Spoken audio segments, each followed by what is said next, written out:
let's get off the pimping because I know we're gonna go to the positive. I saw you the other day. Be High, you and Bossie, promoting some books. Yeah, this book right here, man. This is Bossie's new book. Y'all make sure y'all go get this across the track. Yeah. Hey, man, this was one of my first book deals. You know what I'm saying? This is a 6-figure deal.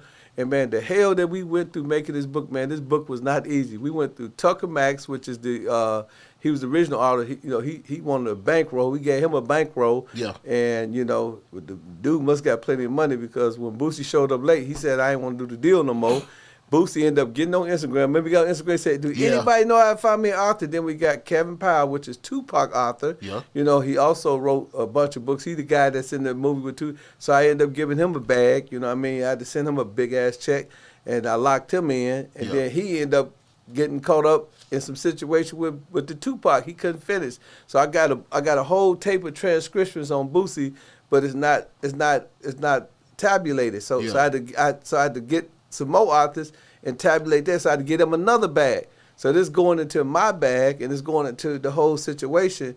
And at the same time, Bossie got to get his money. Wow. So, in the book game, you got to do what they call a deliverable manuscript. Yeah. So what that means that you got to have a complete manuscript. And at this point, the publisher telling me, hey, man, I don't know what the fuck y'all going to do. Now, here's the situation. This motherfucker done told us, and I call him motherfucker, even though we business partners, that's how we talk. Well, They know that I done got to the point where we call each other motherfuckers. They be saying pimping and holding everything. I done turned them motherfuckers out up there, right? Yeah. So, you know what I'm saying? We talking shit to each other, but he telling me, you know what I'm saying, and this is my right-hand man, you know what I'm saying? He telling me, hey, man, I ain't got nothing to do with it. Man, you brought us this motherfucker, man. They say he ain't on hip-hop time. You know what I'm saying? But, we didn't get with this motherfucker, Kevin Powell. I said, now you telling us that it's between me and Steve. Well, we got to make this shit happen. Yeah.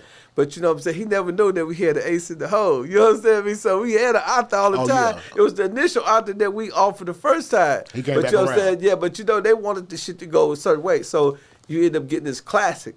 And now they respect the author that we got. Let me see what you got there. Y'all see that? Hardcover, good quality. Got my man Bossie badass on that bitch. This ain't no bullshit book, yeah?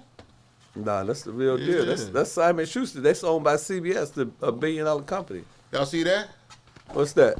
Got my man Bossie and Ken in there from a long time ago. So y'all been that's in my party. That's in Milwaukee. Bossie came to my party.